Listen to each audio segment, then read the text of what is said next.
Every single species on this planet does one thing after death. They stop.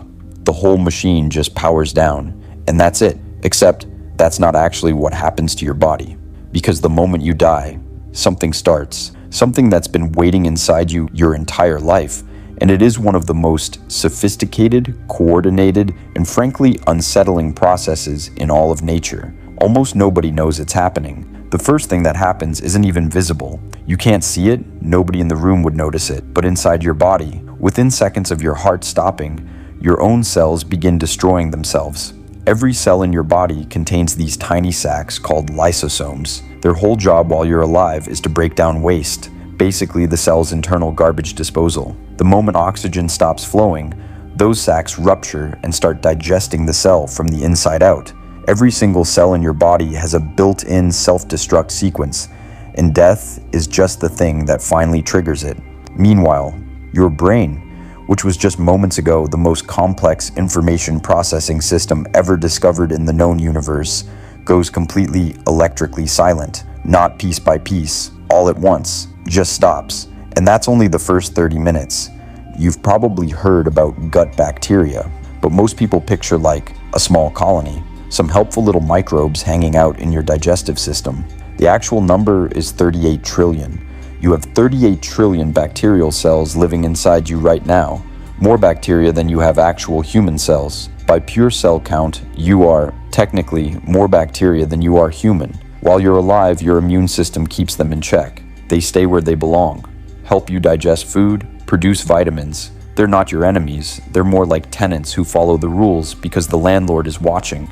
The moment you die, the landlord is gone. Your immune system shuts off, and those 38 trillion bacteria who have been living inside a warm, nutrient-rich environment their entire existence don't leave. They expand. They start in the gut and spread outward through the tissue, eating as they go. And as they break everything down, they produce gases: methane, hydrogen sulfide, carbon dioxide, all of it building up inside you with nowhere to go. Your body starts to visibly expand from the inside. Forensic scientists call this the bloat stage, and it is exactly what it sounds like. The same body that spent a lifetime being held together starts pushing outward. But then comes the part that genuinely should make you stop for a second. When those gases eventually find a way out, they release two specific chemicals into the air: putrescin and cadaverine. And these aren't just random byproducts, they're basically signals. They travel through the air for miles, and blowflies, those big green bottle flies you've seen in summer, can detect those chemicals within minutes of death. Sometimes they arrive before the body is even discovered. They lay eggs. The eggs hatch into larvae, and those larvae are so efficient it almost seems intentional.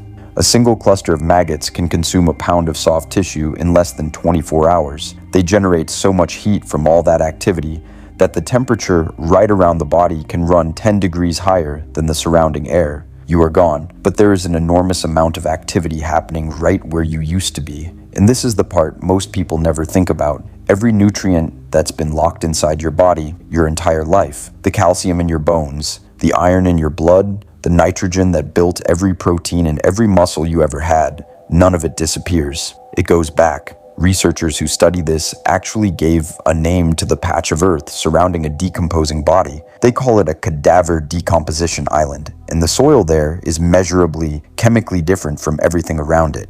More nitrogen, better microbial diversity, improved plant growth. The food you ate became you, and now you become food. The iron in your blood could end up absorbed by tree roots. The calcium from your bones could feed a plant that gets eaten by an animal that dies and breaks down and feeds another tree. The cycle doesn't have a starting point you can find. It's been running for 4 billion years. You spent your whole life thinking you were an individual, a self-contained thing moving through the world, but you were always just matter on a very long loan. No other animal on Earth knows this is coming.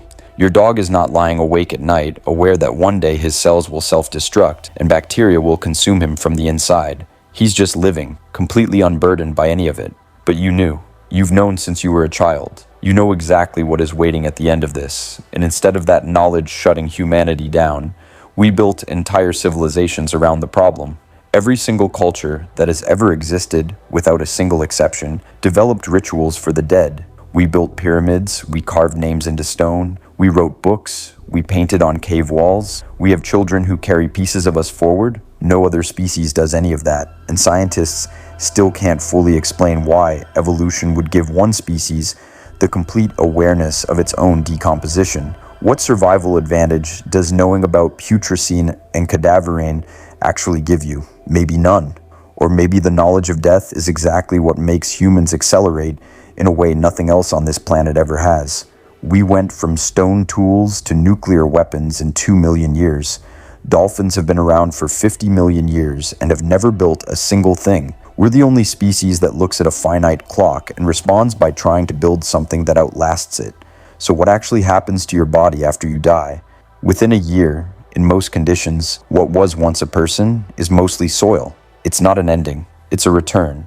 Every atom in your body was forged in a dying star, was part of the rock this planet formed from, was cycled through billions of other living things before it was ever you. And after you're gone, it keeps going. The strangest part isn't that you're going to die. The strangest part is that the universe was doing this for 13 billion years before you showed up. And it'll keep doing it for billions more after you're gone. You just happen to be the version of it that got to wonder what was happening.